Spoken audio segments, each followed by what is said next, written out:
Animals you definitely forgot existed. I do forget certain animals exist sometimes. I have a problem with that. How can we forget they existed if we never even knew they existed? I might know they exist. I don't know yet. That's the thing. I mean, if I see it and I'm just like, I didn't know that existed, so I didn't forget it. I'm learning about it right now. Or you could have forgotten about it so hard that you only think you're just learning about it right now, but you actually forgot. It's like the time I tried to forget that Watership Down was a thing. You ever seen Watership Down? No, but I've heard about it. Okay. When I was but a young lad, about the age of 5 or 6, someone got that film for me and thought, oh, it's a cute bunny movie about rabbits. Let's let the kids watch. Let's let Nate watch it to keep him entertained. Traumatizing. Oh!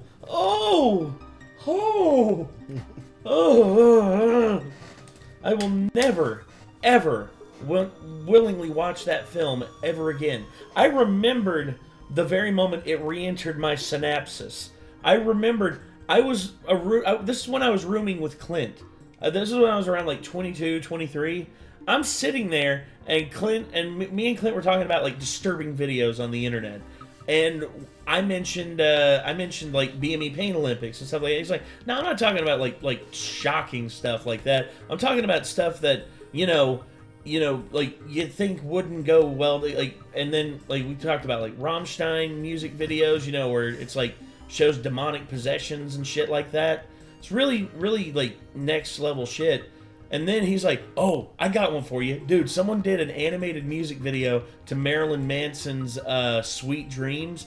And I was just like, and he sits his laptop in front of me and he hits play. And Watership Down. And all of a sudden, I see the most horrific scenes from that film all playing during the song. And I am saying to myself, oh no. Oh no! Oh no! I forgot about this film! I willingly forgot about this film, and now it's back, and now that it's in my head as an adult, I don't think it's ever gonna go away. So if y'all ever wonder what's the fuck's wrong with Nate, now you know. Yeah! I was traumatized when I was a kid by Watership. There's other stuff, of course, that happened. Stuff that I will say was much more traumatizing and led to a lot of my mental health issues as I got older, but Watership Down was definitely one that affected me very much as a kid. Well, less traumatizing, for example, though, is like I forgot until the other day when I went back to Brave Wilderness Channel that the pine marten exists. And it is such a cute little bastard. It's kind of like a red panda, but like cute little bastard, huh? Yeah. Nice.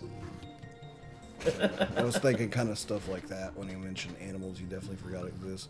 Now, if he brings up something like the chinchilla, I'm going to be like, dude, that's my favorite animal. I'm never going to forget chinchillas exist.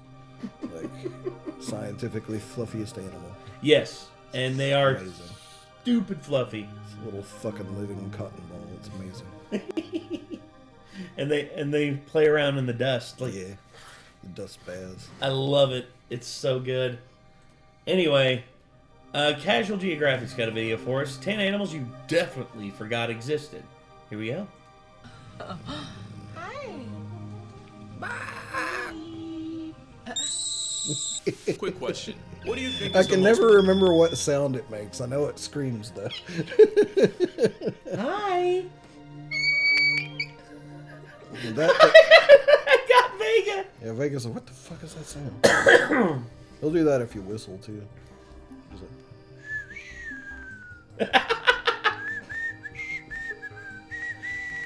Like, see, he's like, what the fuck is that? He doesn't realize it's coming from me.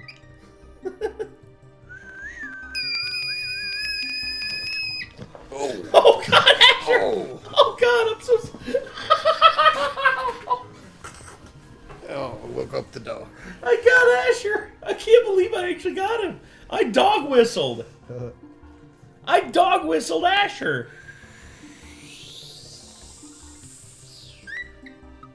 Yeah, he pays every time I do it. He pays attention to me. He's like, what the fuck's wrong with y'all? He cocked his head sideways, like, "What is wrong with Nate?" It's okay, buddy. We're just being goofballs. Sorry. It's like, got in rope from my neck. Go down here, lay down. Fuck y'all. And now he's in his little bed, and he just gave a big sigh, just like, man, and I was so comfortable up there, too. Anyways. Anyway, sorry. Popular animal in the world. Well, I was curious, and after extensive research, I found a map. A world map that used Google Keyword Planner and cross-reference searches for 170 different animals across 180 countries to determine the most loved animal in each country. For example, monkeys won over Australia, pandas have Indonesia in a chokehold, and apparently my mother country of Senegal loves hippos. Oh. No comment on that. But you want to know? Oh, damn. They like murder machines. Oh, homie, I didn't know you were from Senegal. I was gonna say, dude, I've met some homies from Senegal. You want to talk about some Hulk motherfuckers, dude? I'm talking like big dudes, like some big homies from fucking Senegal. And then, of course, you know, that's the thing. Like, you look at the like Cape of West Africa, like, you get like some of the most freakish, like, huge dudes. Like, it's, oh my gosh. I am allergic to the dog. Huh? I'm allergic to the dog or something he rolled in. Oh, maybe the grass? Yeah, I'll have to go get some vinegar cream after this. Sorry, dude. Anyway. What the overwhelming favorite was? The runaway winner was, by far, the tiger, with 44 countries riding for them. At number 2 with 28 countries were hippos, proving that you gotta be famous to be infamous. These were the top 10 animals according to this map. It's cool, but it's not perfect. The lion is the national animal for 19 different countries, a record, but they just barely made the top 10. But then this got me thinking, what about all those animals that don't get nearly enough talk time? Well, this video is for them. Here's 10 animals you either didn't know existed, forgot about, or that my personal bias wish we talked about more. And starting off is the maned wolf. It's one of those animals whose name does nothing for it, since it's not a wolf, not a fox, or even a Latin coyote in black knee-highs. Apparently, they're just themselves, and they are literally built different. They're tall enough to look down on some Great I've seen Danes. pictures of those, but I couldn't remember what they were called. Me neither. I couldn't remember what they were called either. They got super long legs. Crazy long legs. About 50 pounds soaking wet, they're more in the weight class of a basset hound. How you can dwarf Scooby yet get bodied by Snoopy's depressed cousin is unconscionable. And virtually every picture of a maned wolf looks AI generated. It's a genetically sequenced identity crisis, so it's only right that it sounds like one.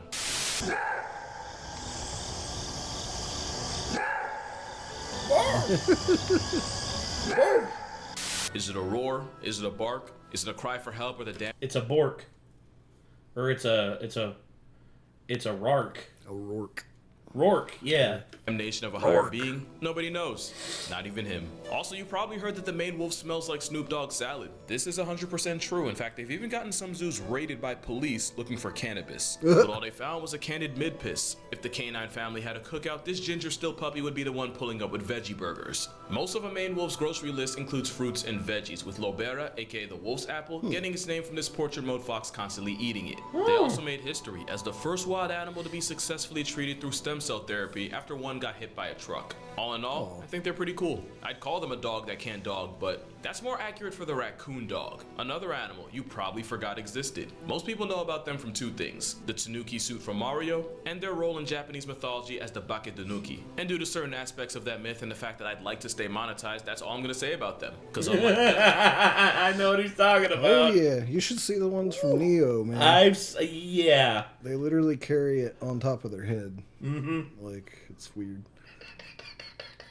I don't have the balls to test guidelines. Raccoon dogs aren't even remotely related to raccoons, and basically See, steal I their didn't entire know flow that through Tanukis convergent were based evolution. off of something They're real. canines, meaning they sit at the Yeah. Thought they were entirely fictional, like No. mythological. No, they, like, I remember, like, hearing a reference a long time ago to, like, raccoon dogs being the inspiration for Tanuki. the same lunch table as wolves, dogs, and coyotes, but their closest cousins are foxes. Which reminds me, close your eyes. There's no jump scare coming, I swear. This will be fun. Just close them real quick. All right, everyone ready? Okay. Huh?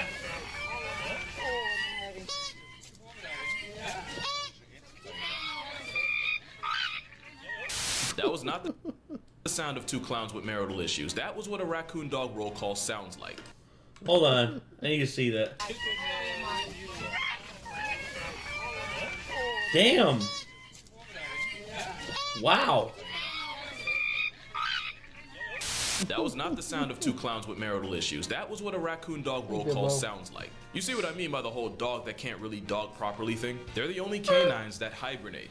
Seriously, they're the only one. They're that special. They can also climb trees, because of course they can. They're willing swimmers, because sounds about right. And they may or may not have been responsible for a certain virus putting the world on timeout. But considering... That's right, I heard about that.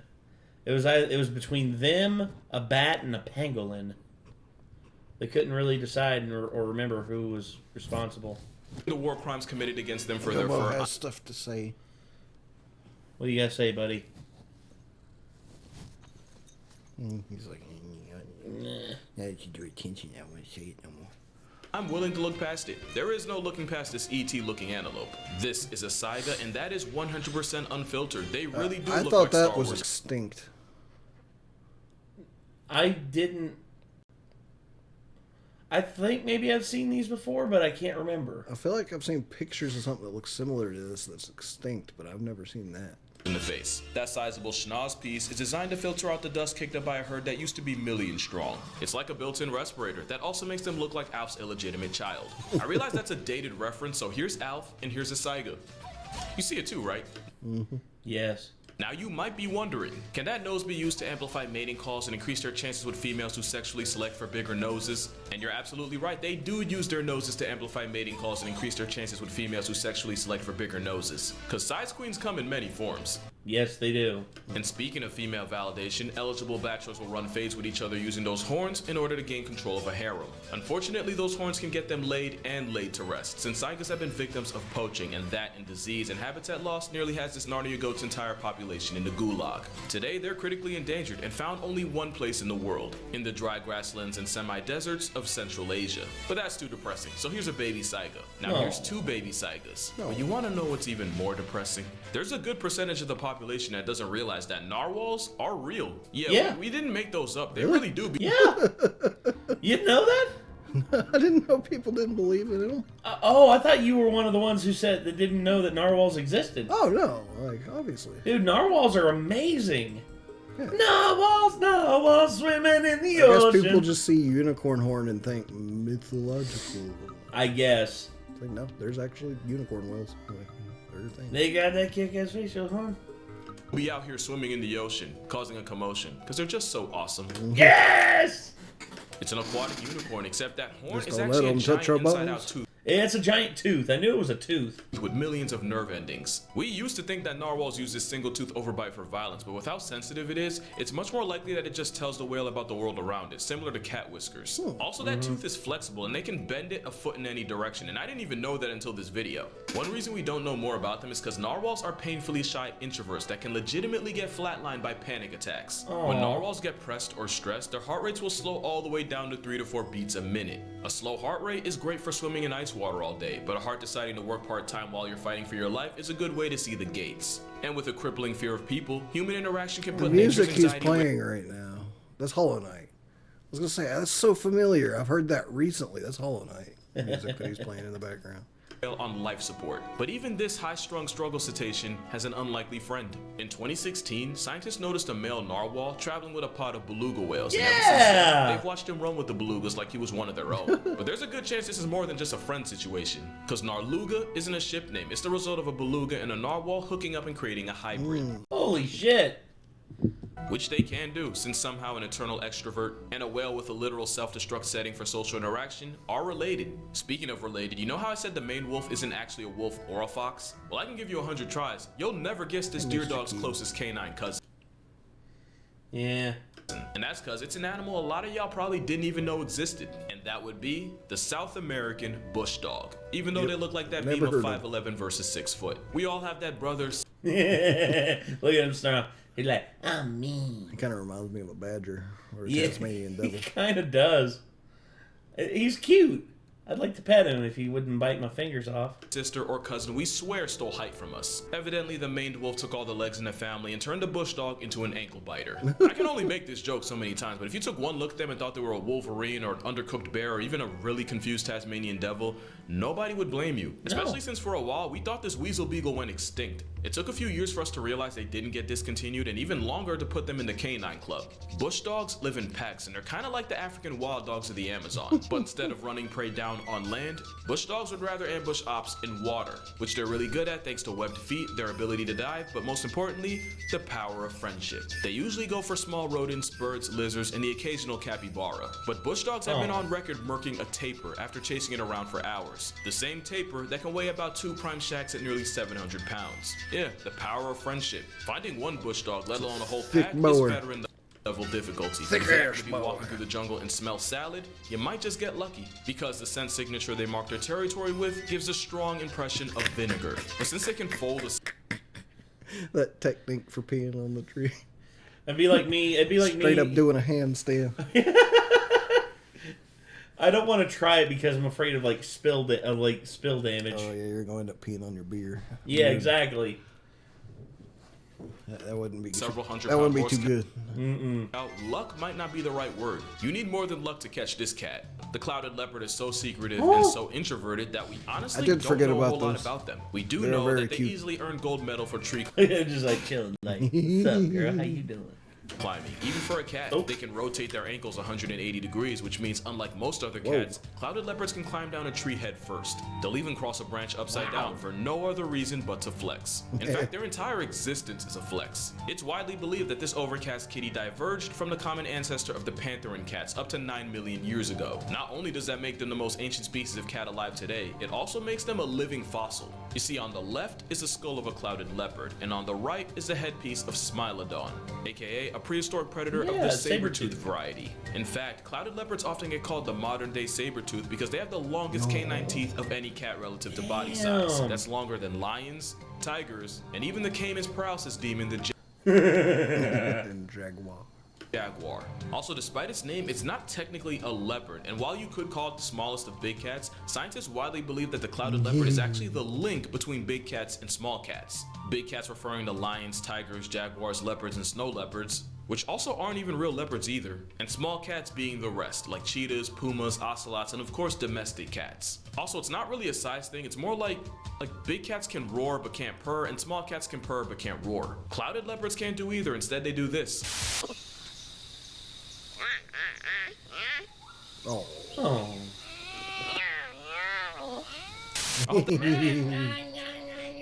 That made sense. I feel like that got complicated. And it gets even more complicated with this next animal. Cause what do a manatee, a dugong, and an elephant all have in common? They end up at the same family reunion as the rock hyrax. That's right, this African boulder gerbil, this marmot from the motherlands, is cousins with the biggest thing on earth with legs. The hyrax is also clade mates with aardvarks, elephant shrews, and tenrics. It makes less sense the harder you think about it. Although in their defense, hyraxes have the same tusks that elephants do, but like with the maned wolf and the bush dog, someone had to get the short end. And did they ever? Hyraxes also can't really control their body temperature, despite that being one of the first rules of being a mammal. So to fight the fact that nature made them as close to cold-blooded as a mammal can get, hyraxes spend most of their time basking in the sun. I used to think they were just chill like that, but apparently chill is exactly what they're trying to avoid. Also, they make a sound that's almost a guaranteed trip to therapy if you ever hear it in person. I'm not gonna do this for every animal, but I couldn't not add this. Ah, so that's what was yelling off the roof. Yeah. What's up, buddy? Now I finally know what animal that is. Do it again. Hold on. He called but I that one. couldn't not add this.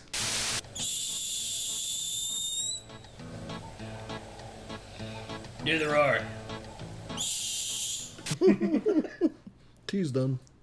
This thing has more in common with mammoths than it does with hamsters. I want that to sink in. And the only thing arguably more unbelievable than that is whales and dolphins being the closest living relatives of hippos. At this point, nothing really needs to be said. We all know hippos are homicidal demon pigs with the temperament of a landmine. In fact, I'm pretty sure they're only Google famous the same way Logan Paul was back in 2017. If you know, you know. But what a lot of people don't know is the tiny travel-sized version that lives today. The pygmy hippo is 5 times smaller and half as tall as their murderous cousins. They're also forest animals, solitary and naturally shy, and they're much less of a threat to humanity. Just don't go and tell them that. You know, this one's name is Sweet Pork.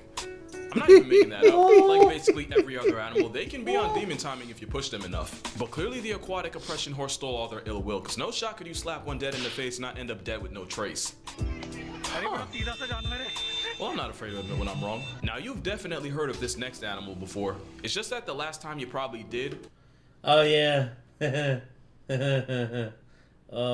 Chris Rock and Jada Smith were on speaking and not slapping terms. And of course, we're talking about Madagascar's top predator and a bane to lemurs everywhere, the Fusa. Although no, they're real. A lot of people didn't think that the Fusa were real. I don't think I've heard of them. He's going to say we must beware of the Fusa. What is that from? Madagascar. King Julian. I never actually watched Madagascar movies. Well, I know something we're doing. It's like, do we have to? It's like, trust me, my friend. The Madagascar films are actually pretty good. But of course, you must, whenever you go to Madagascar, you must beware of the Fusa.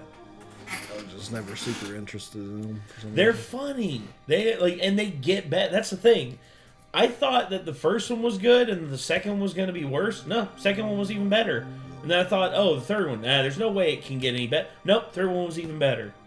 It's one of the rare trilogies that gets better as it goes along. And I don't understand how that worked. Anyway, sorry.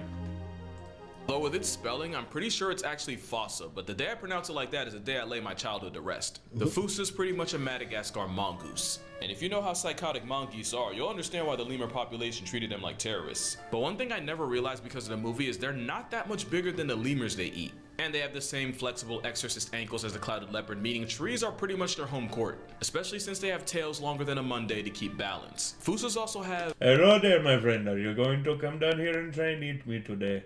Please do not do that, as I just got crowned king.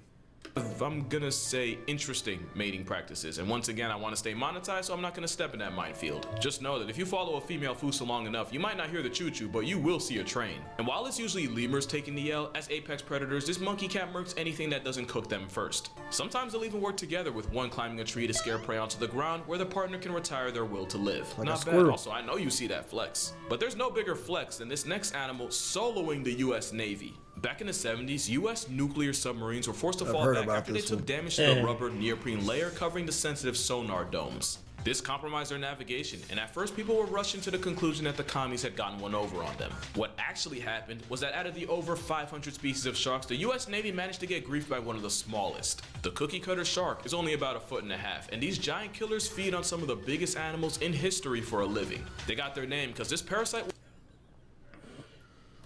Mind your fingers. I know it's small, but I still don't fucking like it.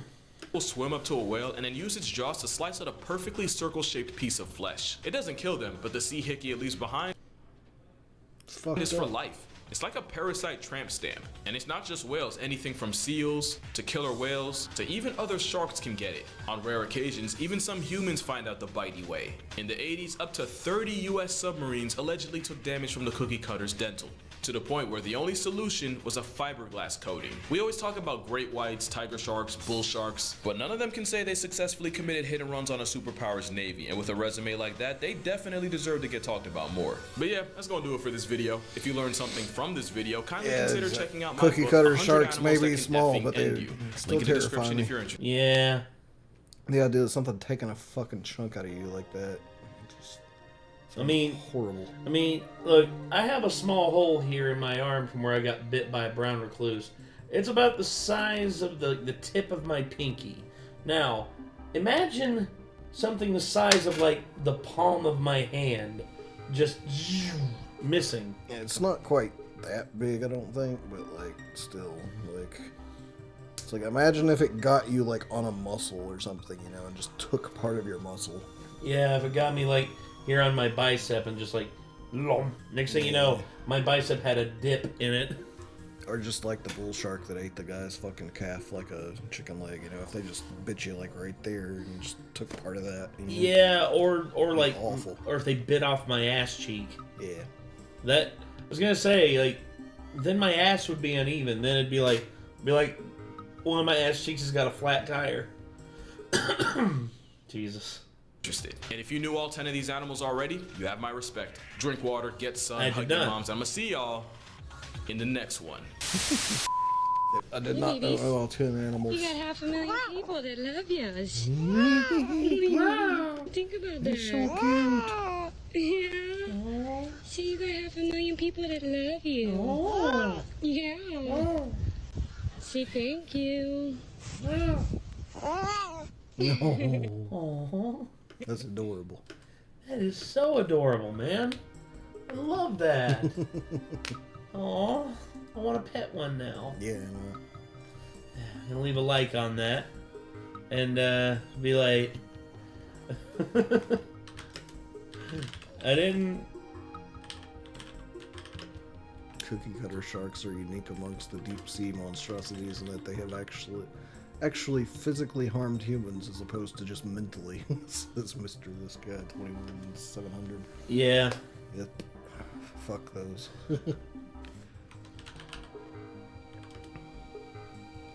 See, I'm trying to think of what to say in the comments. Maned wolves seem really cool too, though. Like, Oh yeah, the maned wolf is just like crazy looking.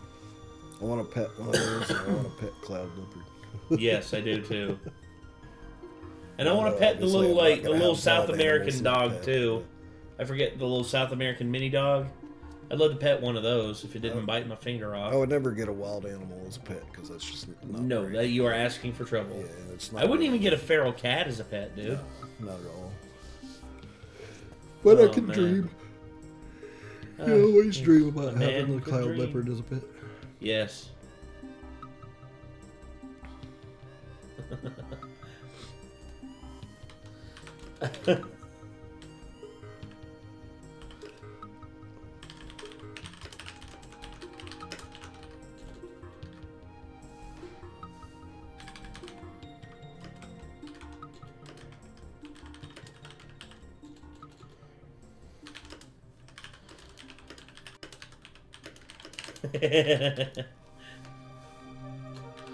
There we go.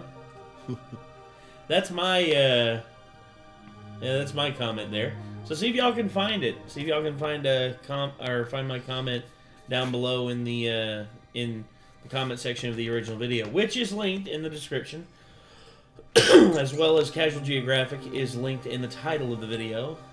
So if y'all want to check out more from Casual Geographic, feel free to do that. But for right now, I think that's going to do it. So until next time, everybody, signing off, I'm Nate. I'm Nick. This is Vega. Yep. And we'll see you in the next one, everybody. Bye-bye.